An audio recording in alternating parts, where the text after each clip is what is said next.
Everybody knows what love is. Some people love wealth. Others love beautiful forms or fame. If people who love wealth are separated from it, that is known as the suffering of being apart from what one loves. How might this happen? Suppose someone is very wealthy. He has a flourishing business, but suddenly, due to unforeseeable circumstances, he goes bankrupt. He loses everything.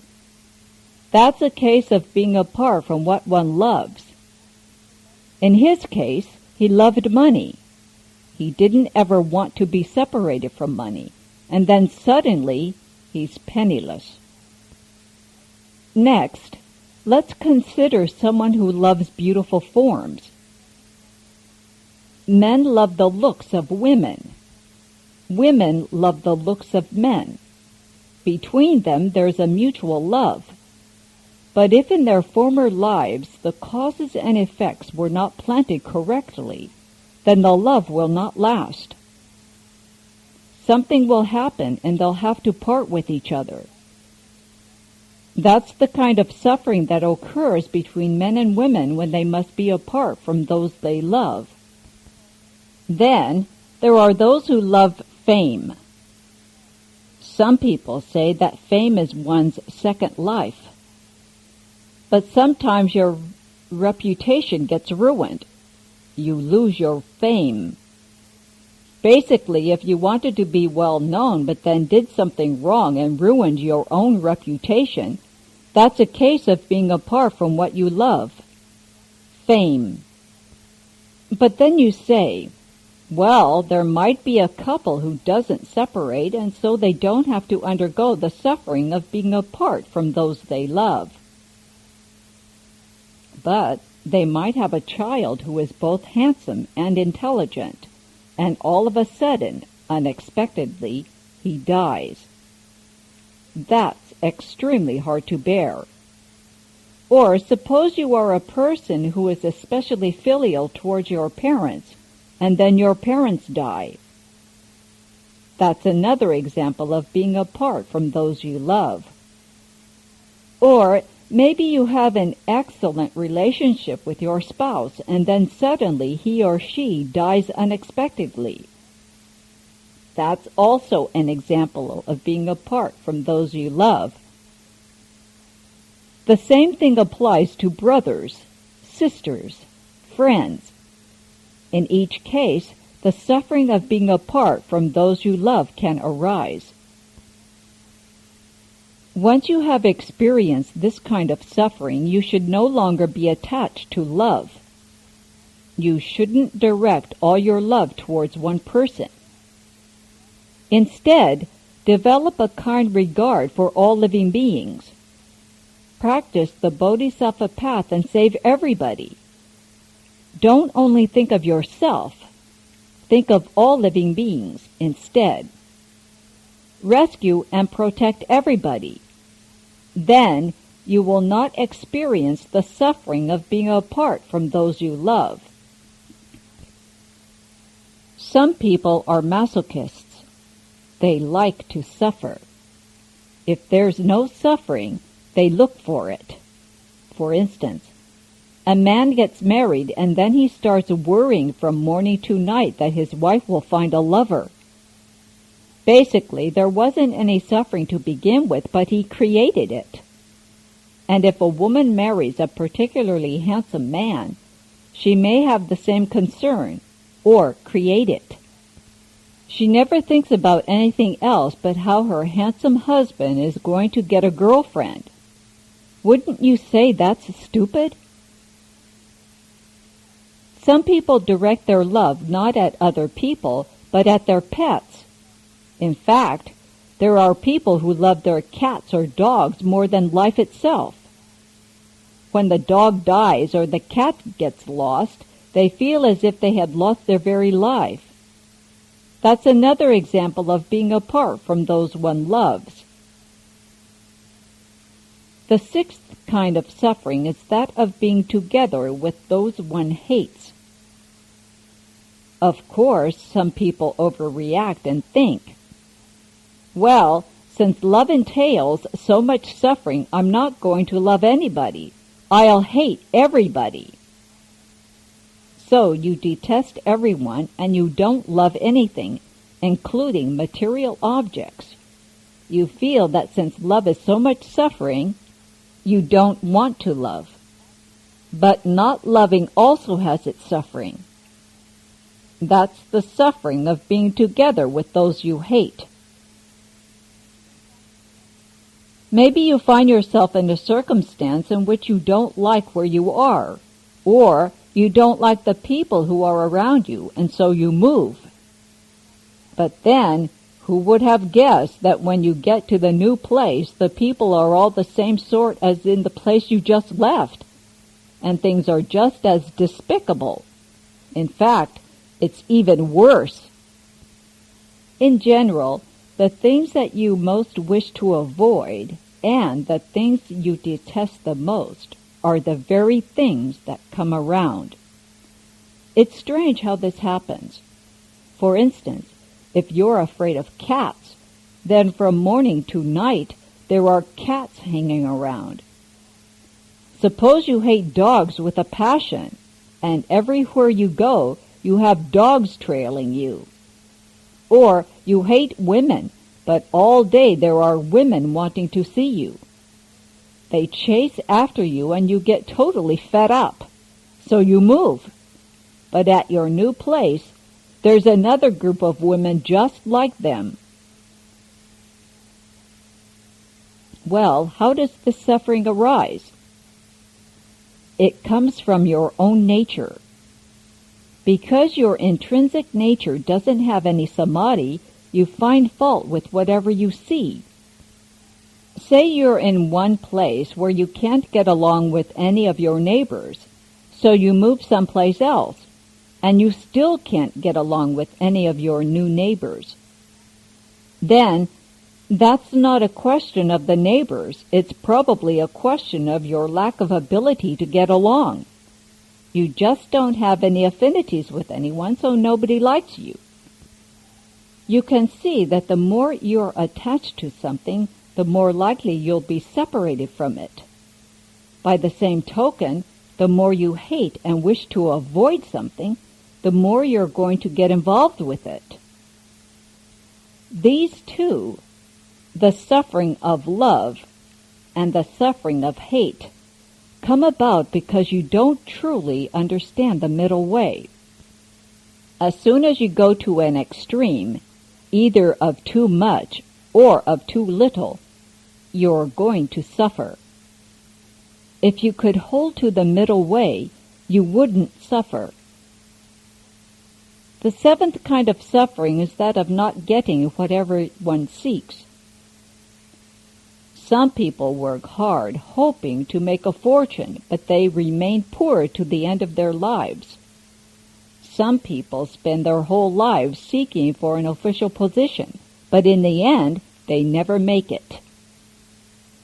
Some people try to become famous, but they can't make it either. Some people don't have any children, and no matter how much they try, they are never able to have a child.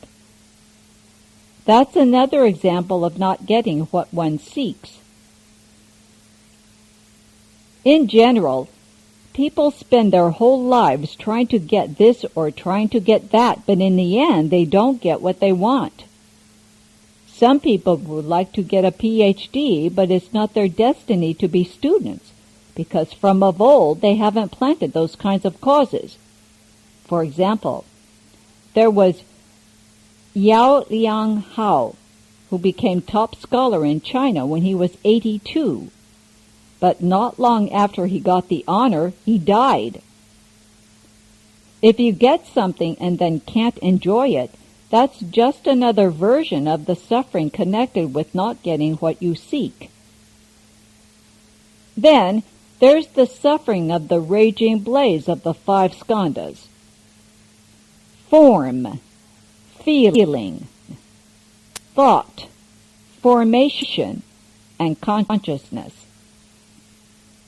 In the Heart Sutra, it says, "Form does not differ from emptiness. Emptiness does not differ from form. Form itself is emptiness. Emptiness itself is form." The point is, if you can see things as empty, you won't have any suffering. But if you can't see things as empty, then you'll be burned by the 5 skandhas. Those are a raging blaze, but although they are so much suffering, no one can bear to separate from them. The first 7 kinds of suffering are caused by external forms of defilement. This 8th suffering is innate. It's inherent in the 5 skandhas from birth. It never leaves you, and even if you want to part with it, you can't get free. This has been a discussion on the 8 kinds of sufferings.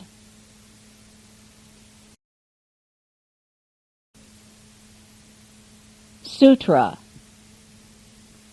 True contemplator, pure contemplator, contemplator with vast, great wisdom, compassionate contemplator, kind contemplator, may we constantly behold you with reverence.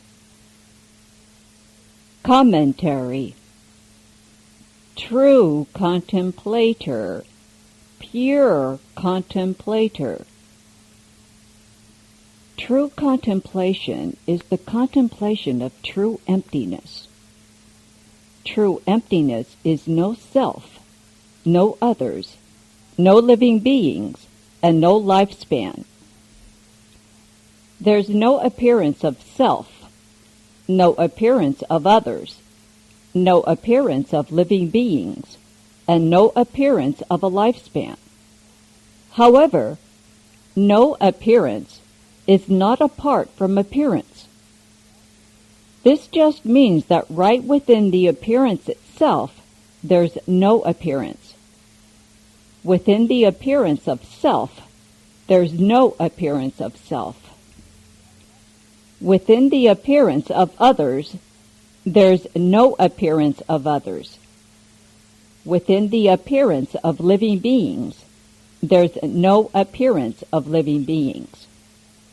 Within the appearance of a lifespan, there's no appearance of a lifespan.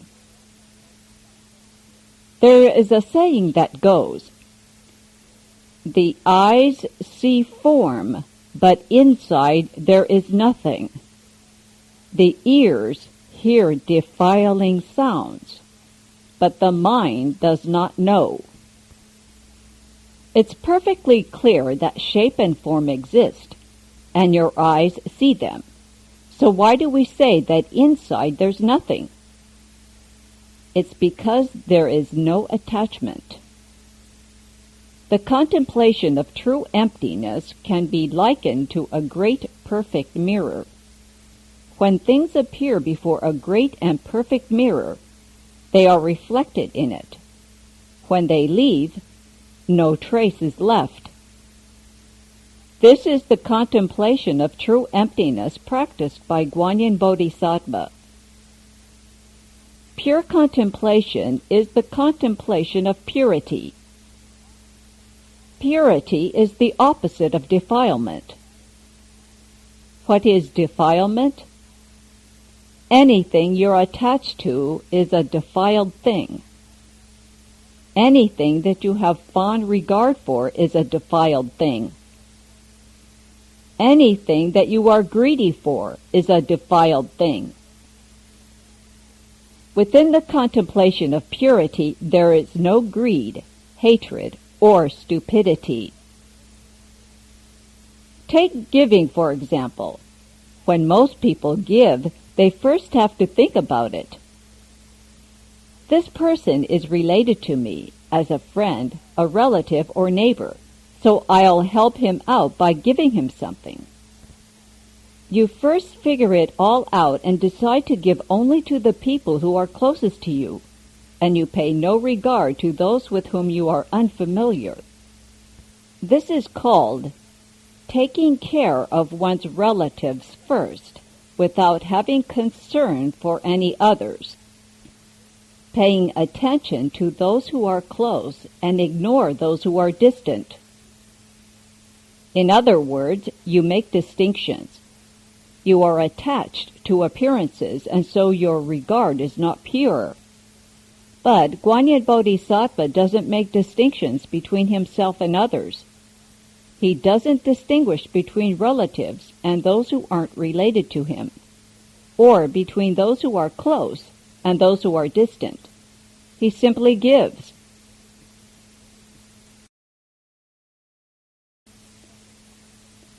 There are three kinds of giving: the giving of wealth, the giving of dharma, and the giving of fearlessness.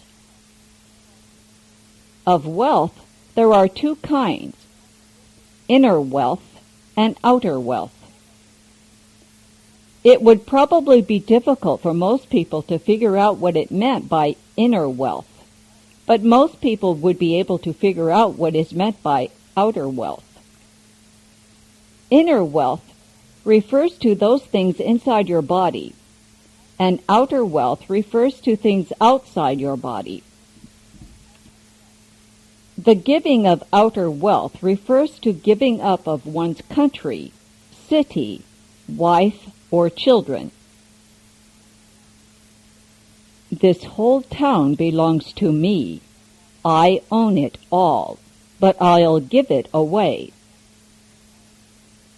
In some cases, one is able to give away all one's property and assets, or even one's own wife and children.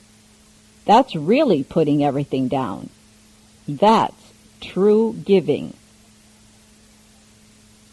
The giving of inner wealth means to give up one's body, nature, mind, and life to save living beings who are in need. The body refers to the entire physical body: head, eyes, brain, marrow, and so forth. When Venerable Shariputra was trying to practice the Bodhisattva path, someone came along and said that he really needed an eye to cure his ill mother. Shariputra then gouged out one of his eyes and gave it to that person. Who would have guessed that that person would say it was the wrong eye and then throw it on the ground? At that point, Shariputra retreated from the Bodhisattva path. "It's too hard. I can't do it." And so Shariputra was only able to relinquish half of his inner wealth. He couldn't quite part with the other half. In general, the giving of inner wealth means giving up one's internal treasures, one's own wisdom and energy. The giving of dharma means speaking dharma in order to teach and transform living beings. Of the three kinds of giving, this is the greatest. And so it's said, of all the kinds of giving, the greatest is the giving of dharma. Now, the Buddhist lecture hall here is not large, that's true, but then the power of the dharma is not small either. On Thursday, Friday, and Saturday nights, we have 3 different lecturers speaking the Dharma. There probably isn't any other Buddhist organization in America as busy as the Buddhist lecture hall, where people forget their very lives for the sake of the Dharma. During the day, everyone has to work. Even I get involved in whatever work there is to be done, working to the point that my bones ache. But in the evening, no matter who is lecturing, you should all come and listen. First of all, this is supporting the way place. If a lot of people come to the lecture, then the atmosphere is good. So if you want to support the Buddhist lecture hall, you don't need to make a big donation. Just come to the lectures. There are those who propagate the teachings by giving lectures on the Buddha Dharma, those who do publicity for the lectures, and those who support the lectures and the way place. By supporting the way place and causing it to flourish, you are also supporting Buddhism and the Triple Jewel. This is everyone's responsibility. Up to now, most Westerners have had a pretty childish understanding of the Buddha Dharma. They don't really understand it at all. For example, there are those in America who call themselves elders, Dharma masters, and priests. But if you ask them what Buddhism is all about, they don't know. You have studied the Shurangama Sutra for 3 months, and you understand quite a bit of Buddhism now. As to the giving of Dharma, you should take whatever Buddha Dharma you understand and spread it among all people, to the point that you wouldn't even mind going without food or sleep in order to speak Dharma. It was that way with me in the past. If someone wanted to study the Dharma, I would explain it to them, even if that meant missing my lunch and sleep, until I could help them achieve a thorough understanding. I hope that all of you will be my transformation bodies and spread the Buddha Dharma in this way. Practice the giving of Dharma. There is much more value in spreading Dharma than in contributing any amount of money, so you should vigorously apply yourselves in studying the Dharma. Now there are several of you who want to leave the home life. This is very rare. You could say that we have begun something brand new in America, because for people to want to leave home to become bhikshus and bhikshunis is very unusual. We must establish a foundation, and each one of us should personally take responsibility for the future of Buddhism in the West. Don't just hang back and say, "Well, it has nothing to do with me. Buddhism is not my business. It's someone else's." As far as I'm concerned, as long as I have a single breath left, spreading the Buddha Dharma is my personal responsibility. And if someone else wants to take responsibility for it too, how wonderful! Don't shirk your responsibility. Stand on your own and take the task of propagating the Buddha Dharma as your own. That's the first criterion for the process of giving Dharma.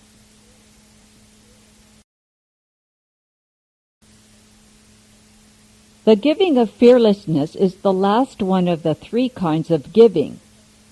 For instance, Guanyin Bodhisattva saves living beings from the 7 difficulties, dispels the 3 poisons, and responds to the 2 kinds of seeking.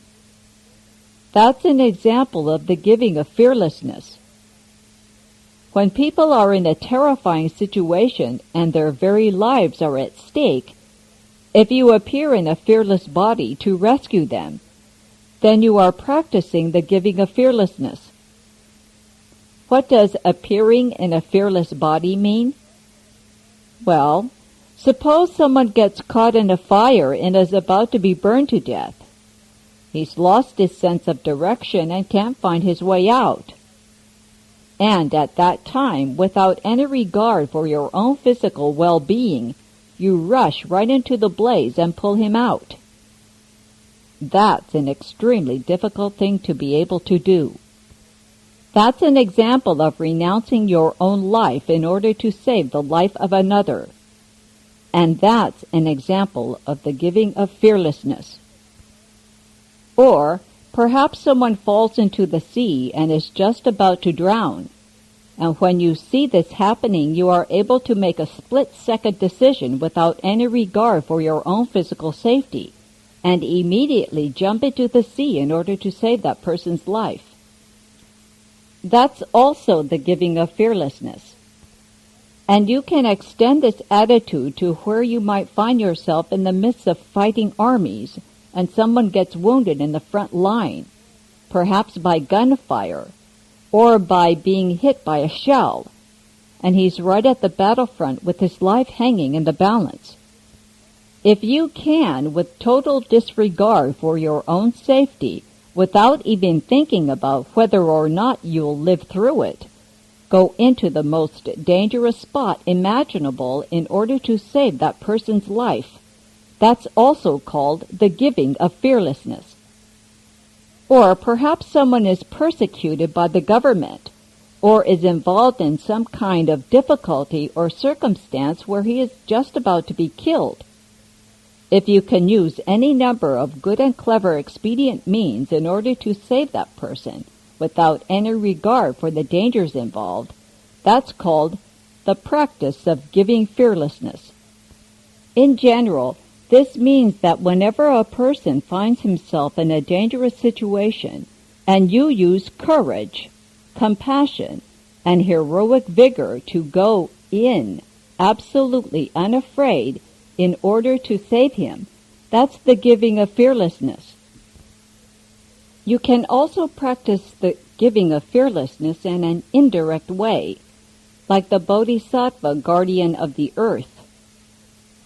This Bodhisattva knew that people in a certain place needed a bridge in order to get across a river. If they tried to cross the river without a bridge, their lives would be in danger, and it would be a frightening experience for them. Since this happened in ancient times, he had to use a primitive technique. For instance, he could build a pontoon bridge of logs floating on the river with flat boards on top of them, so that people could cross the river without incurring any danger upon themselves. Of course, if there was a flood, their lives would still be endangered. However, they no longer suffered the fear of crossing that river. When the Venerable Elder Master Xu came down from Jiuhua Mountain, remembering that there was a bridge at a particular spot on the river, he went to that place to cross the river. But the river was swollen, and the bridge had been destroyed by a flood. Since the bridge was no longer there, he accidentally fell into the river. He floated in the river for a day and a night, bobbing up and down for a total of 24 hours. Eventually, an old fisherman caught him in his net. Thinking that he had caught a giant fish, the old man started to pull the fish out, but on closer examination he discovered that his fish was in fact a person wearing a monk's robes. Nearby there was a little temple, and so the fisherman went to alert the left-home people there. The monk recognized the Venerable Master immediately. They then set about applying artificial respiration and bringing him back to consciousness. At that point, the Master truly gained a second life. Having escaped death after nearly drowning in the river, the Venerable Master proceeded to Gaomen Monastery. He went there to participate in a Chan session, but he was still very ill and weak from his recent ordeal. However, he didn't breathe a single word about his mishap, and so nobody knew. The abbot then asked him to represent him as the head of the session. But the Master Xu, knowing himself that he was too sick, refused.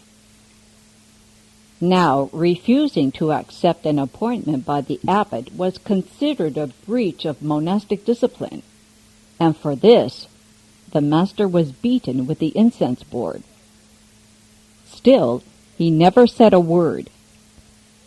The Venerable Master was the foremost monk, the loftiest, good and wise advisor in all of China, but he underwent tremendous suffering at Gaomen Monastery, where everyone looked down on him.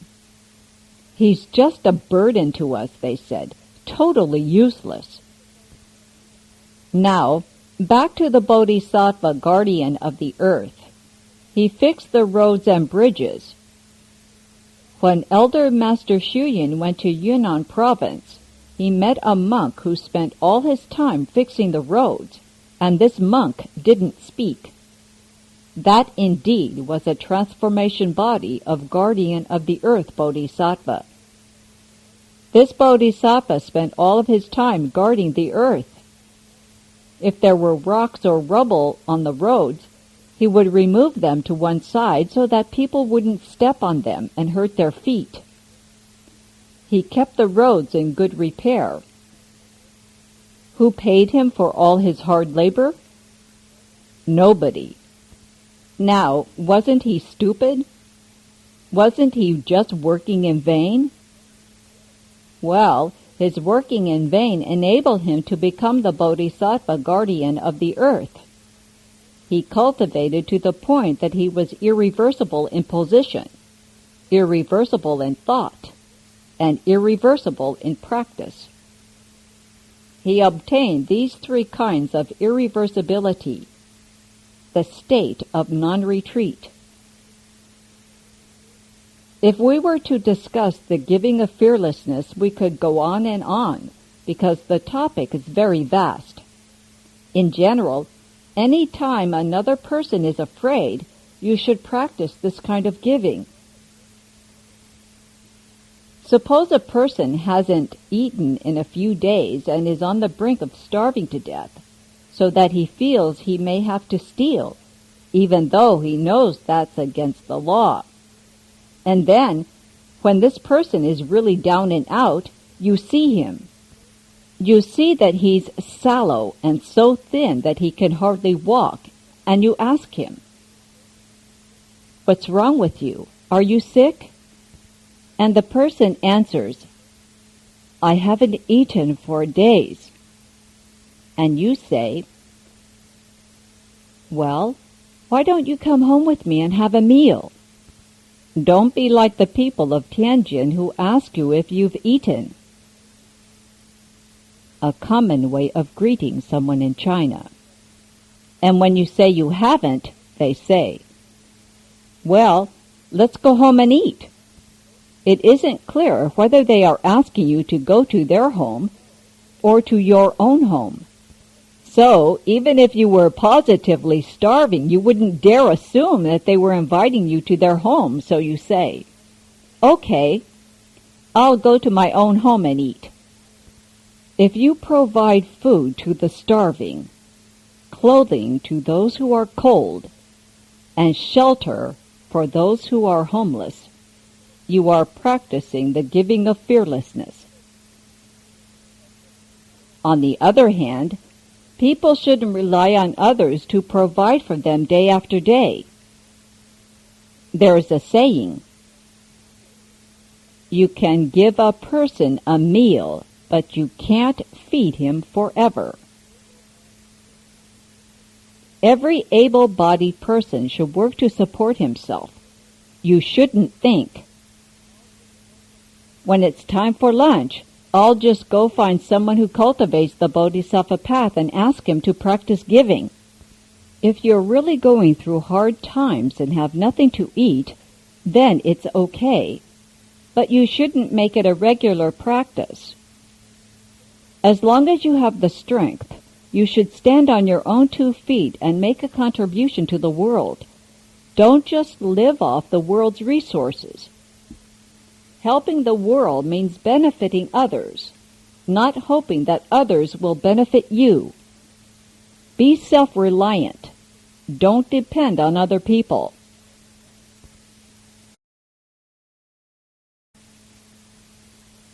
Contemplator with vast, great wisdom. Guanyin Bodhisattva uses the regard of great wisdom to cross over all living beings. Compassionate contemplator, kind contemplator. The Bodhisattva also has universal compassionate regard for all living beings. The contemplation of compassion pulls living beings out of suffering. The contemplation of kindness gives living beings joy. This kind of joy is not temporary happiness, but an everlasting bliss that transcends the mundane. The Bodhisattva gives Dharma to living beings, causing them to gain true understanding of the Buddha Dharma, and thereby not do any more upside-down things. This is called the giving of happiness. What is meant by upside-down things? Let me tell you truly and honestly, even though there are those who won't believe me. One such thing is getting drunk. People who are drunk think that they've turned into gods. They stagger around bumping into things left and right and think it's great. It gets to the point that they are totally oblivious and can't tell which direction is which. Wouldn't you say that's upside down? Under the influence of intoxicants, even a perfectly intelligent person can commit murder, arson, and all sorts of crimes. When I was at the bus stop this morning, a drunkard came up to me and asked for money. When I smelled the reek of alcohol on his breath, I started walking away, but he followed me, determined to get some money. What for? To buy more alcohol. I guess he hadn't had enough yet. Isn't that upside down? This reminds me of another incident that also happened at a bus stop. That time, a total stranger walked up to me and without saying a word, knelt down and kowtowed to me. Then he got up and walked off. Now, he wasn't bowing to me because he wanted money. I don't know why he did it. He didn't know me, and I didn't know him. Yet, among all those people, he came and bowed to me. He didn't look drunk to me, so he must have been inspired somehow. Mostly it's ghosts and spirits who bow to me when they see me. But this person bowed to me very respectfully, and when he got up, he kept his head lowered and didn't dare look straight at my face. Perhaps there was a ghost on him who recognized me. If drinking alcohol is upside down, what about smoking? Smoking is even more so. Why? Your insides are clean to begin with. Dharma Master, you're wrong. My insides are full of excrement and urine. True, but that kind of uncleanliness is okay. If you smoke, you put smoke and tar in your body, and that's really unclean. Have you seen the black stuff that coats the inside of a used pipe? When you inhale the smoke, your lungs get coated with that stuff too. You don't realize it because you can't see it. But your lungs get coated with every puff you take, just like a mirror getting covered with layer upon layer of dust. Basically, your insides are clean, but you want to cover them with filth. Isn't that upside down? When people smoke opium, they feel so energetic and strong that they think that they can ascend to the heavens right then and there. But after a while, they feel extremely uncomfortable all over, to the point that they want to crawl into the hells because they think the hells must be better than what they're going through. Wouldn't you say that's upside down? There are many other upside-down things that people do. I hope people who smoke will quit smoking soon, and those who drink will quickly give up alcohol. Lazy people should learn to be a little more vigorous. Vigorous people, however, should not learn to be lazy. They should do more wholesome and virtuous deeds. If you never do wholesome deeds, you won't accrue any virtue. Where does virtue come from? From good deeds. If you do as many good deeds as you can, you'll naturally accumulate virtue and get rid of laziness. If you don't do good deeds, but you spend hard-earned money to go see plays or buy frivolous things, then that's called being upside down. If you spend your money on useful things, then you're not being upside down. Wasting money on useless things is upside down. So, upside downness takes many forms. Guanshi Yin Bodhisattva points out your upside down conduct and tells you not to be upside down, causing you to obtain genuine and everlasting happiness. This is kindness. Compassion pulls living beings out of suffering. The Bodhisattva eradicates not only your present suffering, but your suffering in life after life throughout limitless eons. But you must have faith. If you have faith, Guanyin Bodhisattva will regard you with kindness and compassion. If you do not have faith, the Bodhisattva's kindness and compassion cannot melt your cold stance. What is your cold stance? Just your lack of faith. If you have faith, you will unite with the kind regard and compassionate regard of Guanyin Bodhisattva. And when that happens, you can leave suffering and attain happiness. What is real suffering? Affliction is. If you don't have any affliction, that's happiness. The reason you don't feel happy is because you have affliction. So, Guanyin Bodhisattva can pull you out of your affliction and help you attain genuine happiness. May we constantly behold you with reverence. You will continually gaze up at Guanyin Bodhisattva with respect. You wish to always look upon that virtuous and kind countenance. The more you look, the happier you become. For instance, bowing the Great Compassion Repentance is a ceremony to show your respect to Guanyin Bodhisattva. It's said that Americans don't like to bow. They say, "Well, I believe in my own Buddha." Well, if you truly believed in your own Buddha, then there wouldn't be any you. There wouldn't be any your own. It's just because you haven't found your own Buddha that you cannot recognize an external Buddha when you see one. If you really believed in your own Buddha, it wouldn't keep you from bowing.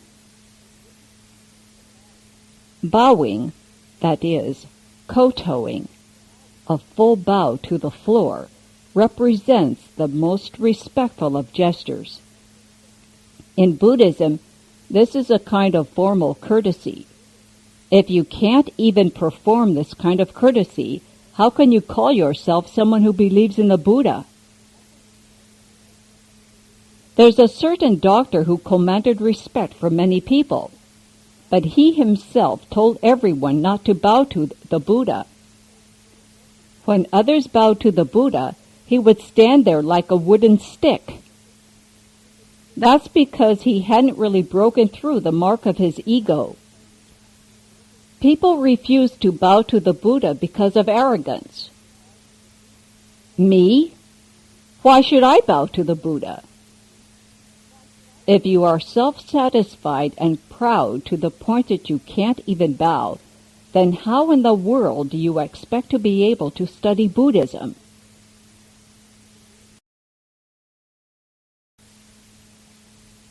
Sutra.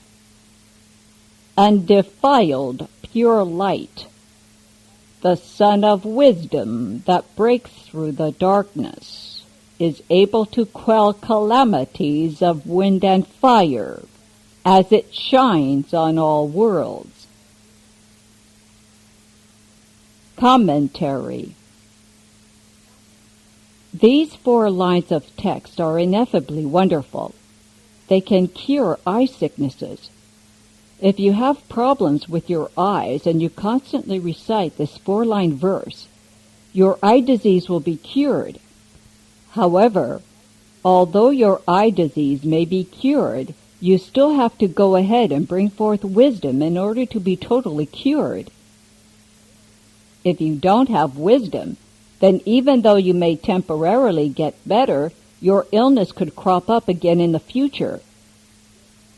In general, if you truly believe in the power of the Sutra text, then Guanyin Bodhisattva's awesome spiritual strength will aid you and bring about an efficacious effect.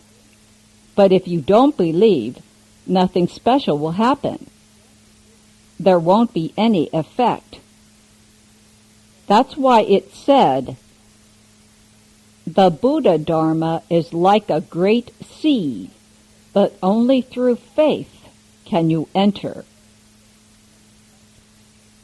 The verse says, undefiled pure light.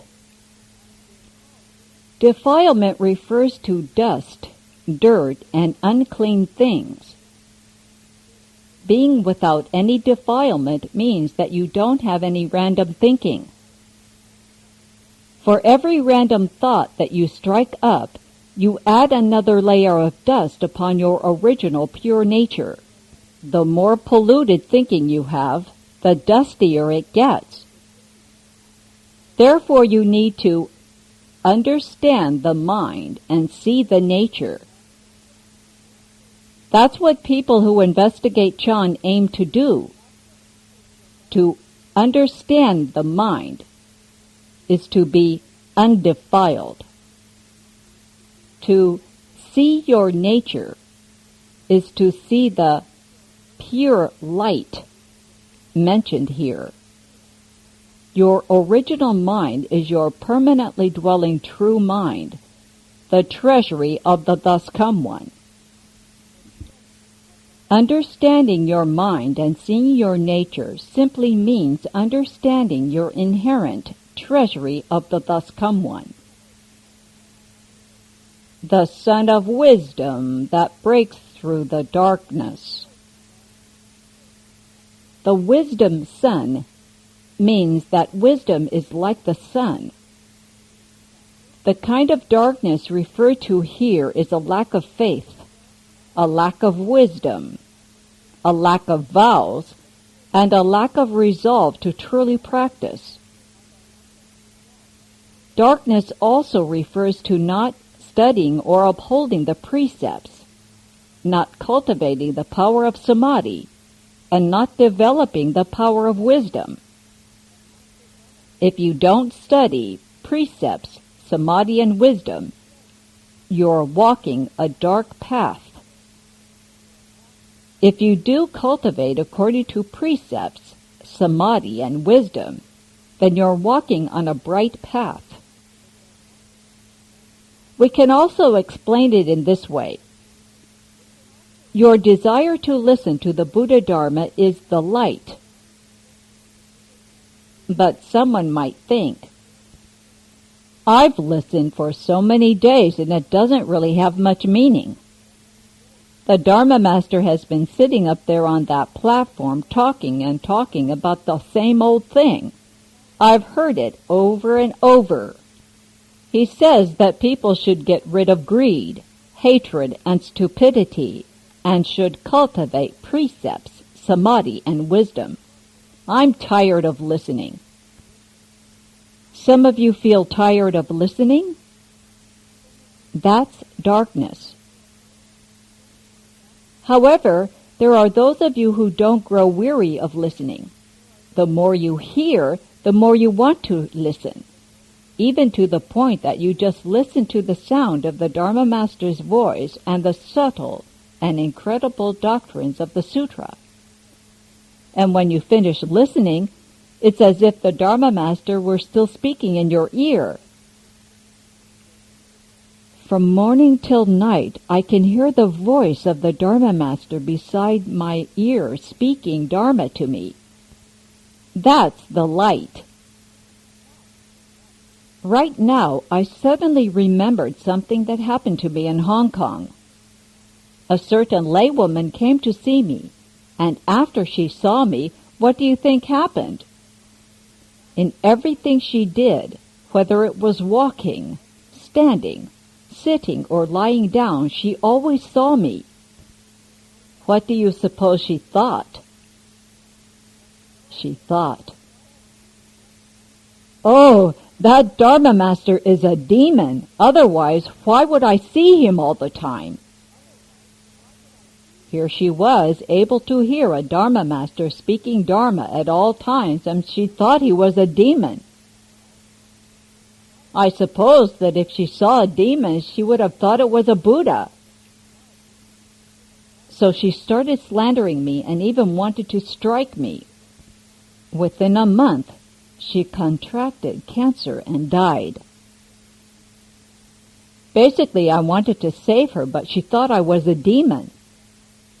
She refused my rescue. And that's the way people are. They think the true is false, and the false is true.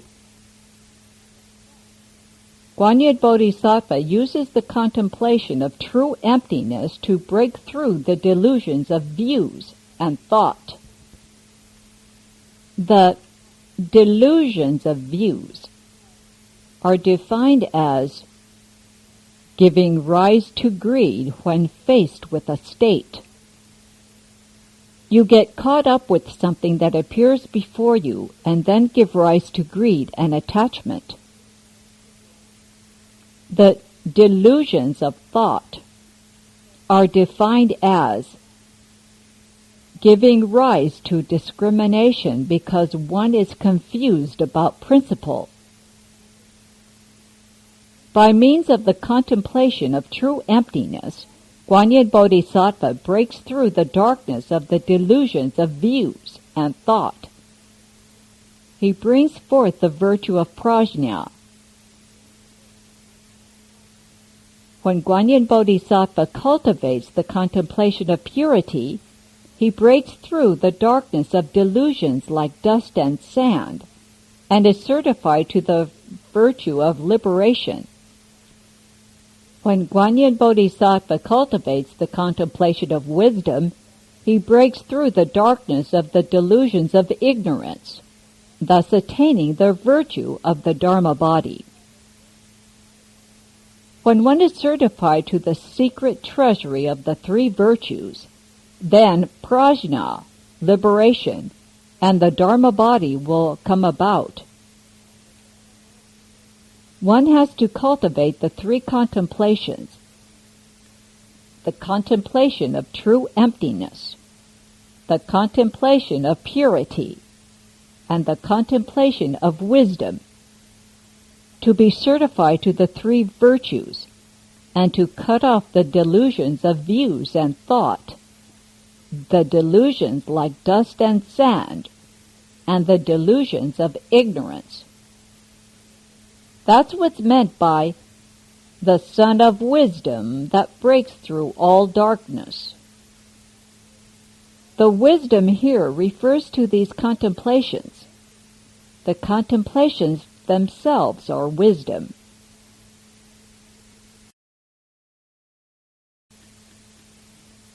This wisdom sun is able to quell calamities of wind and fire.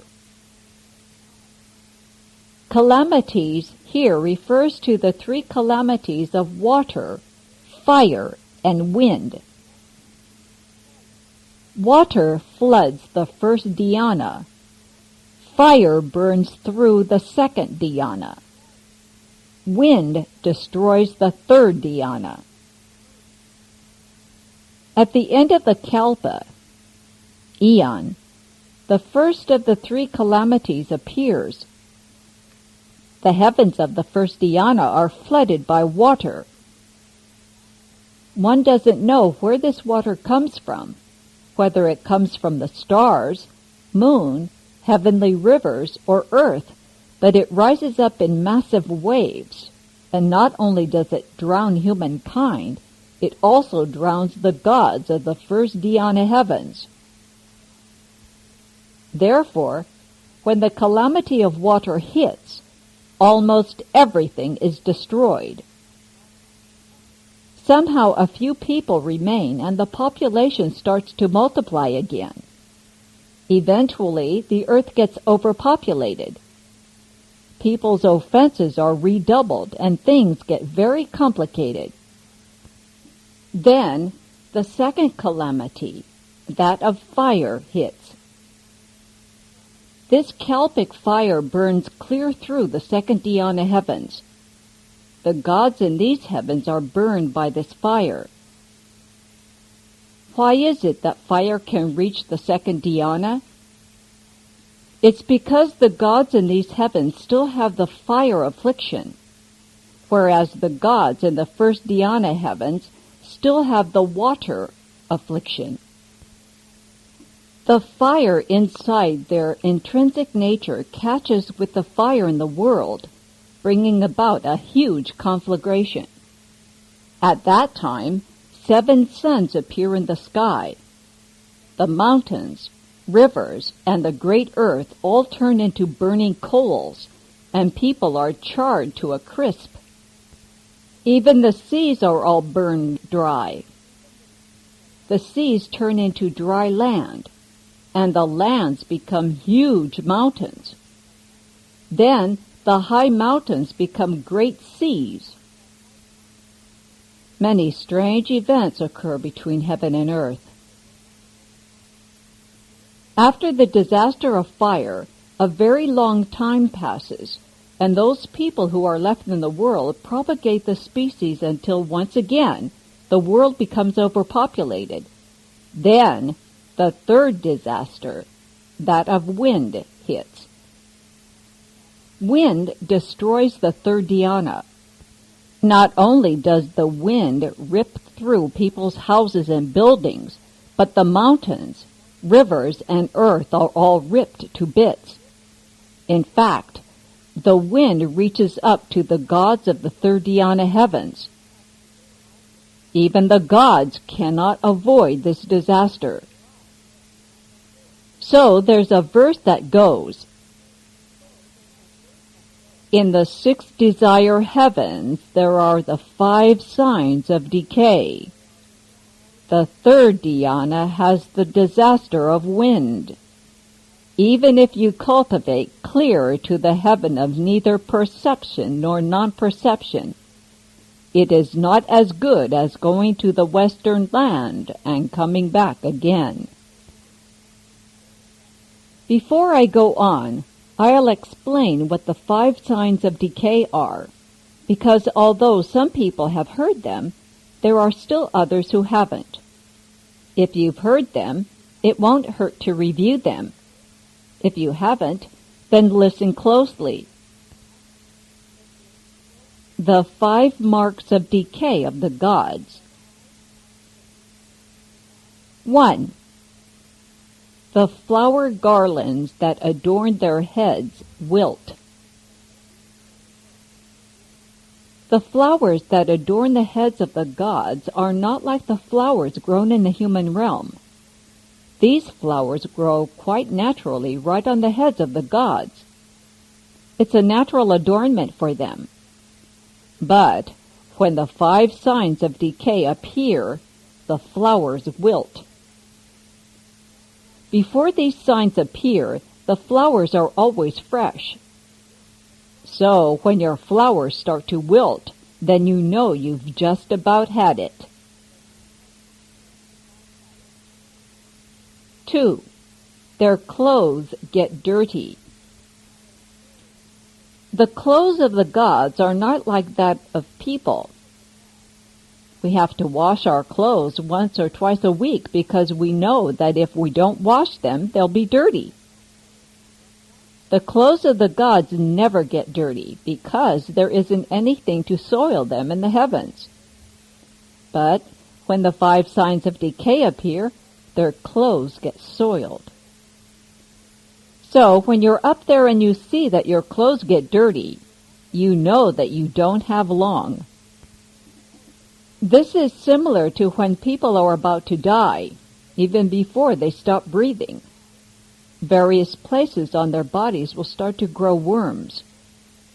Ordinarily, this wouldn't happen, but when they're just about to die and stop breathing, many parts of their bodies start to grow worms. And that's the appearance of death here in the human realm. But for the gods, the sign of death is that their clothes get dirty. This is a kind of karmic retribution. The reason we have so much dirt here on earth is that we have too much false thinking. That's why there's such an awful lot of filth in the world. Our false thoughts are exactly the same as dirt. So the filth comes from false thoughts. 3. Their armpits perspire. The bodies of the gods are not like those of humans. They never perspire. But when the 5 signs of decay start to appear, their armpits sweat. 4. Their bodies smell bad. Basically, the gods' bodies always emit a fragrance, but certainly not because they use perfume or apply scented powders. Their bodies naturally exude this fragrance. But when the 5 signs of decay appear, they lose their fragrance and start to smell bad. 5. They cannot sit still.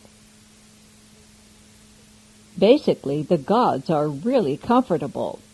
From morning to night, they just sit there in meditation, investigating Chan. They don't have anything else to do.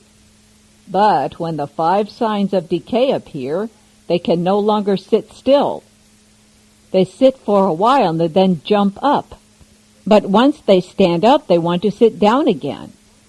And once they're settled down, they rise again. So they keep getting up and sitting down again. And the moment they lose consciousness, their life in the heavens ends, and they fall. So the first line of the poem says, "In the 6 desire heavens, there are the 5 signs of decay."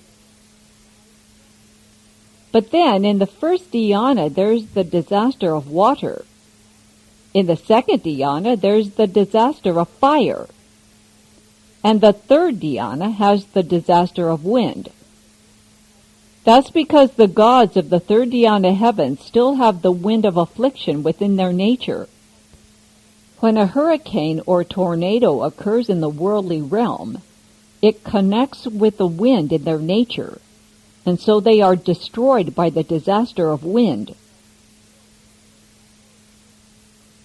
Even if you cultivate clear to the heaven of neither perception nor non-perception, where your heavenly lifespan is 80,000 great kalpas, nonetheless, when your heavenly reward ends, you still fall back into the human realm, or even worse, into the hells, among the hungry ghosts, or among the animals. So it's very dangerous. The last line of the verse says that it is not as good as going to the western land and coming back again. Cultivating to any of those heavens is not as good as getting reborn in the western land of ultimate bliss, becoming a boat of compassion like Guanyin Bodhisattva, and coming back to teach and transform living beings. That's a safer path to take. Fortunately, the light of the sun of Guanyin Bodhisattva's wisdom can quell all disasters and break up all darkness. As it shines, a universal light, on all worlds. The world that we common people live in now is called the land in which the common and the sagely live together. The great wisdom of Guanyin Bodhisattva also illumines the land of expedience with residue. That's where those of the 2 vehicles live. Expedience refers to clever, provisional means. with residue means that there's still something left, because the inhabitants of this world have not yet completely cut off all afflictions. Guanyin Bodhisattva dwells in the adorned land of actual reward, which is the land where all the bodhisattvas dwell. The Buddhas dwell in the pure land of eternal stillness and light. With his great wisdom and great knowledge, Guanyin Bodhisattva universally illumines all of these lands, and so the text says his light shines on all worlds.